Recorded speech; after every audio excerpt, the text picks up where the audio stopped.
नमस्कार, मैं आरती सिंह, देख रहे हैं आप न्यूज 11 भारत। आईएमए के आह्वान पर आज देश भर में डॉक्टर्स की हड़ताल है। आईएमए ने आयुर्वेद के पोस्ट ग्रेजुएट डॉक्टर्स को सर्जरी की मंजूरी देने के सरकार के फैसले के खिलाफ हड़ताल का ऐलान किया। देशव्यापी हड़ताल के दौरान सभी गैर जरूरी और गैर कोविड सेवाएं, हालांकि आईसीयू और सीसीयू इमरजेंसी सेवाएं जारी रहेंगी।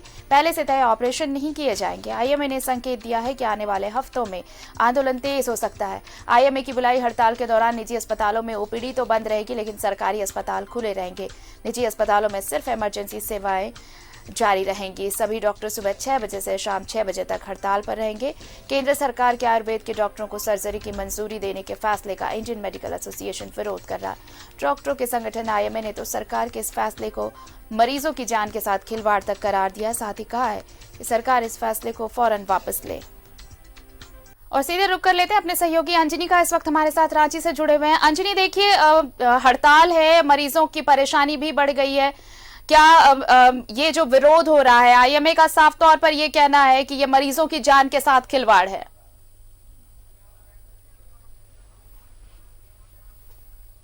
ये हड़ताल जो है 2019 में भी हड़ताल हुआ था और अब एक बार और फिर 2020 में हड़ताल हो रही है। और तो हमारे साथ मैं इस वक्त सदर हॉस्पिटल में हूँ और सदर हॉस्पिटल के कई डॉक्टर्स हैं जो यहाँ के कमेटी में हैं और उनसे हम बात करते हैं। और सर, ये जो हड़ताल है क्यों हो रहा है, क्यों क्या परेशानी? ये हड़ताल जो हो रहा है राष्ट्रीय हम लोग का आईएमए के जो संस्थान है और उसका हम लोग सपोर्ट कर रहे हैं। झांसा यहाँ पर के राज्य के जितने भी डॉक्टर्स का सपोर्ट कर रहे हैं। मिक्सोपैथी जो अभी सरकार ने लागू किया है या लागू करने जा रही है, जिसमें कि होम्योपैथी डॉक्टर या आयुर्वेदिक डॉक्टर भी अब ऑपरेशन करने लगेंगे। तो समझ लीजिए कि आप लोग के मरीजों का क्या हाल होगा। हम लोग 10 साल पढ़ने के बाद में हम लोग सर्जरी करते हैं और लोग को 6 महीना का ट्रेनिंग देके उन लोग को सर्जन बना दिया जाएगा। तो क्या मेडिकल का क्या हाल होगा, आप समझ ही सकते हैं। सर, क्या इससे जो मरीज हैं उन पे इम्पैक्ट पड़ेगा? जी, बहुत बड़ा इम्पैक्ट पड़ेगा, इसीलिए कि 6 महीना का ट्रेन डॉक्टर और 6 साल का एमबीबीएस डॉक्टर में अंतर होगा जो ऑपरेशन करेंगे। हाँ, 6 महीना में जितना एक्सपीरियंस रहेगा आयुर्वेदिक डॉक्टर लोग का या होम्योपैथी डॉक्टर लोग का, और हम लोग नीट पास करके या एमबीबीएस पास करके इतना दिन मेहनत करके एक्सपीरियंस गेन करके हम लोग सर्जरी करते हैं, तो इसमें बहुत बड़ा फर्क और अंतर पड़ेगा मरीजों का इलाज पर। सर, ये बताइए, ये ओवरऑल जो बिल है, बिल में कई चीजें हैं, कहाँ कहाँ परेशानी है? सबसे ज़्यादा परेशानी है कि होम्योपैथिक आयुर्वेदिक वाले जो डॉक्टर हैं उनको 6 महीने की ट्रेनिंग देके सर्जरी के लिए अलाउ किया जा रहा है। लेकिन हमको नहीं लगता है कि ये सही फैसला है। ठीक है, सरकार को विचार करना चाहिए इस पे, क्योंकि जो हम लोग कोई भी सर्जन, चाहे मैं ऑर्थोपेडिक सर्जन हूँ, ठीक है, मुझे 5 साल की ट्रेनिंग मिलती है एमबीबीएस करने के बाद। ठीक है, 5 साल मैंने पीजी में तैयारी किया है, पीजी किया है 5 साल, उसके बाद एसआरशिप किया है, तब मैं जा करके कोई सर्जरी कर पाता हूँ। तो वैसे नहीं हो पाएगा। सर, ये बताइए कि ये जो स्ट्राइक आप लोग कर रहे हैं, क्या कौन कौन सेवा बाधित है? इसमें हम लोग की खाली ओपीडी सेवा बाधित है, बाकी इमरजेंसी और कोविड सेवा जो जैसे चल रही है वैसे ही चलेंगी। सर, ओपीडी सेवा बाधित है, ऑपरेशन बाधित है, तो नहीं लगता कि जो मरीज हैं उनके प्रति जो हमदर्दी होनी चाहिए? हड़ताल दूसरे तरीके से भी तो हो सकता है। दूसरे तरीके से ये हम लोग का टोकन स्ट्राइक है, जैसे हम लोग का एक प्रोटेस्ट है। सरकार के पास कान में बात जाए कि ये जो फैसला हुआ है बहुत ही गलत हुआ है, मरीजों के हित के लिए नहीं है। सर, एक सवाल है, कई लोग पूछ रहे हैं, कई दर्शक पूछते हैं कि जो आयुर्वेद जो सिस्टम है भारत की एक प्राचीन चिकित्सा व्यवस्था का एक आधार बिंदु रहा है। अभी भी कई राज्यों में इसी पद्धति को लोग फॉलो करते हैं और आयुष मंत्रालय सरकार ने एक अलग से गठन किया है। तो क्या भारत की जो प्राचीन कला है, क्या वो आगे नहीं आना चाहिए? बिल्कुल आना चाहिए, मगर जिस तरीके से ये बिल लाया गया उसमें 6 महीना का ट्रेनिंग देके आप किसी को भी ट्रेन नहीं कर सकते हैं, किसी भी हालत में ट्रेनिंग नहीं दी जा सकती है। सर्जरी से मरीज की जान भी जा सकती है, ये मरीज के हित में नहीं है। सर, सर्जरी के अलावा ये जो महत्वपूर्ण बात है, इसके अलावा और कहाँ कहाँ जो है कौन कौन बिंदु पे आप लोगों को लग रहा है कि ये नहीं होना चाहिए?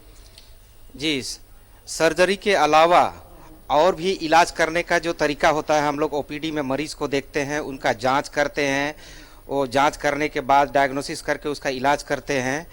ये सब बिंदुओं पर ये पड़ेगा, प्रभाव पड़ेगा।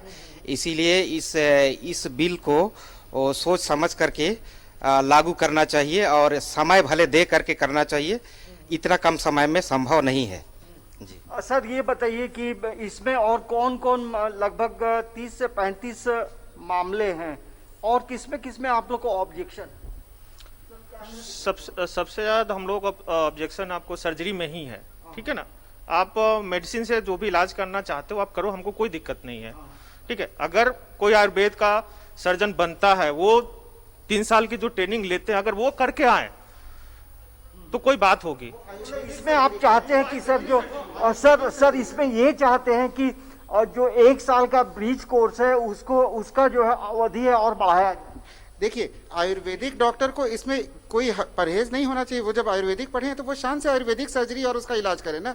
वो अब ऑपरेशन के पहले जो अंग्रेजी दवाएं होती हैं जो हम लोग प्री ऑप में डालते हैं या ऑपरेशन के दौरान या ऑपरेशन के बाद, वो जो पढ़ाई की है वो आयुर्वेदिक पद्धति के हिसाब से, उस हिसाब से ऑपरेशन करें, आयुर्वेदिक ऑपरेशन करें, हम नहीं मना करें। लेकिन यदि आप अंग्रेजी दवाओं को डालेंगे, जो आरएल हम पानी चढ़ा रहे हैं ऑपरेशन के दौरान या कोई भी पानी नॉर्मल सलाइन, वो सारी तो अंग्रेजी एलोपैथिक मेडिसिन के प्रिस्क्राइब ड्रग्स हैं। उसके बाद जो पेन के, तो जब वो ये चीज़ पढ़े नहीं है तो वो ये चीज़ क्यों देंगे? हम अगर सर इसमें तो हम भी आयुर्वेदिक सर्जरी नहीं करेंगे। सर इसमें जो लगभग 58 सर्जरी वो कर सकते हैं, जिसमें कि जैसे किसी का हड्डी टूट गया हो, आंख का, कान का, गला का है, ये मुख्य तौर से ये बातें कही गई हैं। तो सर ये बताइए, इस बिल में जो प्राइवेट मेडिकल कॉलेज है उस पे जो लगाम लगाने की बात है, उस पे आप लोग सहमत हैं? नहीं, इसके बारे में मुझे जानकारी नहीं है। ऐसे उसमें ये है, जो प्राइवेट मेडिकल कॉलेज है उसमें 40% सरकार एडमिशन लेगी और 60% मेडिकल कॉलेज खुद लेगा। क्या इससे क्या नुकसान? इससे नुकसान यही है कि जो सामान्य वर्ग के, जो मीडियम वर्ग के लोग हैं या फिर जो नीचे वर्ग के लोग हैं, उनका एडमिशन में हो सकता है कि कोई बाधा आए। तो इसमें सरकार को विचार करना चाहिए और इसमें जो जनता के हित में हो वो फैसला लेना चाहिए। तो देखिए, कहीं ना कहीं नाराजगी जो है, जाहिर सी बात है, पूरा भारत जो है आज एक तरह से हम कहेंगे पूरे भारत के तमाम जो हॉस्पिटल्स हैं, ओपीडी सेवा बंद है और ऑपरेशन भी बंद है। तो कहीं ना कहीं इन्हें ऐसा लग रहा है कि इनका जो प्रोफेशन है उसमें आयुर्वेद का जो दखल अंदाजी होगा तो मरीजों की परेशानी बढ़ सकती है। तो ये तमाम जो हमारे साथ झांसा के जो पदाधिकारी थे, इन लोगों का ये मानना है। और सदर हॉस्पिटल भी आज हम कह सकते हैं कि ओपीडी सेवा बंद है। तो ये इसका जो परेशानी है मरीजों को जरूर झेलना पड़ेगा। आरती, चलिए, बहुत बहुत शुक्रिया तमाम बातचीत के लिए आपका अंजनी। तो जो तर्क दिया है आईएमए ने कि क्यों मरीजों को ये परेशानी झेलनी पड़ सकती है, वो आप सबने सुना। ये साफ तौर पर आईएमए ये कह रहा है कि एक बेहतर सर्जन बनने के लिए 10 से 12 साल की प्रैक्टिसिंग होती है और उसके बाद कोई सर्जन एक बेहतर सर्जन बन पाता है। लेकिन ये चीजें अगर सरकार ने परमिशन दी है तो इसका भी ख्याल रखना होगा। लेकिन इस बीच आपको बता दें कि आज हड़ताल है, धरती के भगवान आज हड़ताल पर है और इसकी वजह से मरीजों की परेशानी बढ़ने वाली है।